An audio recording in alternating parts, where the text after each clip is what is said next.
बात कर रहे हैं ऑपरेशन मैनेजमेंट की और इसी सीरीज़ में हमारा टॉपिक चल रहा है इन्वेंट्री मैनेजमेंट। तो हम लोग देख रहे हैं कि किस तरीके से इन्वेंट्री मैनेजमेंट में कौन कौन सी ऐसी टेक्निक्स लगती हैं जिसकी हेल्प से हम क्या कर सकते हैं, इन्वेंट्री को अच्छी तरीके से मैनेज कर सकते हैं। तो हम लोगों ने बहुत सारी टेक्निक्स को ऑलरेडी डिस्कस करके रखा हुआ अपने लास्ट वीडियो लेक्चर्स के अंदर, जैसे आप यहाँ पर देख सकते हो।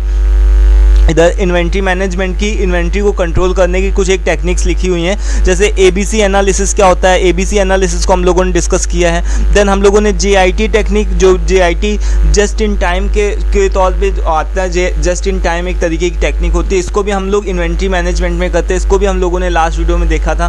Then EOQ and VED analysis, FSN analysis, इन सभी टेक्निक्स को हम लोग ऑलरेडी डिस्कस कर चुके हैं। आज का हमारा टॉपिक है दोस्तों HML एनालिसिस के बारे में। तो HML एनालिसिस क्या होती है, बहुत ही सिंपल होता है, जैसा आपने अपने थंबनेल पर देख लिया होगा। तो HML एनालिसिस क्या होता है इसको हम लोग देख लेते हैं। बहुत ही सिंपल है, बहुत ही एकदम ईजी है, आपको एकदम तुरंत से समझ में आ जाएगा। जैसे यहाँ पर आप देख रहे हो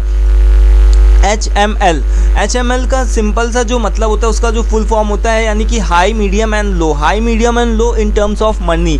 जैसे कि बहुत सारे आप देखते हो कि बहुत सारे आइटम्स ऐसे रहते हैं जो बहुत ज़्यादा महंगे होते हैं। आप अपने घर में भी देखो, कहीं पर भी देखो, ऑफिस में देखो, बहुत सारे ऐसे आइटम्स होते हैं जो बहुत ज़्यादा महंगे होते हैं। ठीक है, इंडस्ट्री लेवल पर अगर बात किया जाए तो बहुत सारी ऐसी मशीन्स होती हैं, बहुत सारे ऐसे इक्विपमेंट्स होते हैं जो कि बहुत ज़्यादा महंगे होते हैं, जिनको हाई प्राइजेज़ यानी कि उनकी जो इनिशियल प्राइस होती है, जो उसकी स्टार्टिंग ही प्राइस होती है, वो भी 50,000, 1 लाख, 1.5 लाख, 2 लाख से स्टार्टिंग होती है। तो हम उन प्राइजेस को उनकी अलग एक तरीके से कैटेगरी, उन आइटम्स की एक अलग तरीके से कैटेगरी बनाते हैं और देन हम उनको उस तरीके से ज़्यादा अच्छे तरीके से ज़्यादा उसको इंपॉर्टेंस दे करके उसका इन्वेंट्री मैनेजमेंट करते हैं। तो हाई प्राइस आइटम्स में जैसे आपकी बहुत सारी चीज़ें आ जाती हैं, जैसे luxury goods, high ended electronic items और बहुत सारे ऐसे इक्विपमेंट्स और टूल्स और ऐसी मशीन्स जो कि बहुत ज़्यादा कि बहुत ज़्यादा जिनकी कॉस्ट हाई होती है।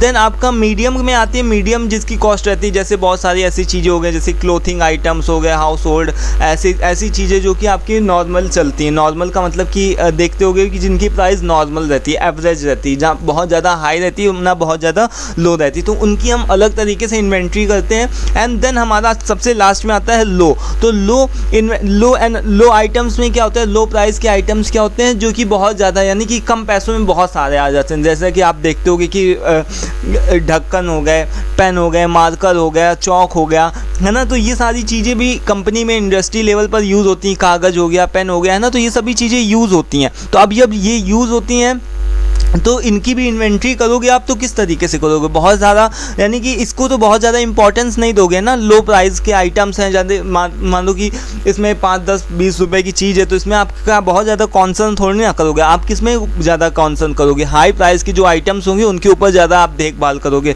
उनकी अच्छे से इन्वेंट्री करके रखोगे। देन मीडियम प्राइस आइटम्स की भी आप सही तरीके से इन्वेंट्री करके रखोगे, उनके ऊपर ज़्यादा फोकस करोगे। और जो लो प्राइस के आइटम्स हैं उनको थोड़ा सा इंपॉर्टेंस दोगे, जिससे कि आप कि वो आपका काम चलता रहे। तो हाई प्राइस के आइटम्स को ज़्यादा इंपॉर्टेंस देनी, देन मिडिल प्राइस के आइटम्स को थोड़ी इंपॉर्टेंस देनी और लो प्राइस के आइटम्स को की थोड़ी बहुत इंपॉर्टेंस देनी, क्योंकि ऐसे अगर वो नहीं भी होंगे तो भी वो मतलब नहीं होंगी का मतलब नहीं कि जैसे लो प्राइस के जो भी आइटम्स होते हैं अगर वो खो जाएंगे या फिर उनको नट हो गया, बोल्ट्स हो गए, इस तरीके से जो भी छोटी छोटी चीज़ें होती हैं जो कि कम पैसे में बहुत सारी आ जाती है, प्लग हो गया, है ना। तो ये सारी चीज़ें, ढक्कन वगैरह, ये सभी चीज़ें जो भी होती हैं, तो इससे क्या होता है कि आप इनके ऊपर ज़्यादा अगर फोकस करोगे तो आप हाई प्राइस के आइटम्स और मीडियम प्राइस के आइटम्स पे आप ज़्यादा फोकस नहीं कर पाओगे। तो यही 3 चीज़ें होती हैं दोस्तों।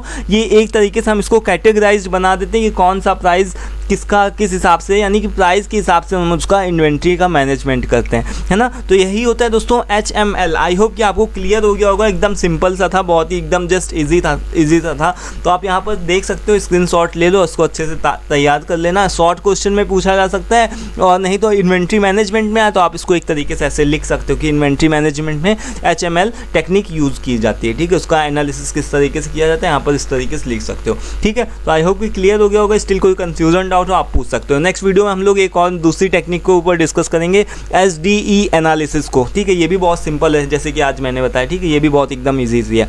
तो thank you for watching this. मिलते हैं नेक्स्ट वीडियो में। Till then take care, thank you and bye.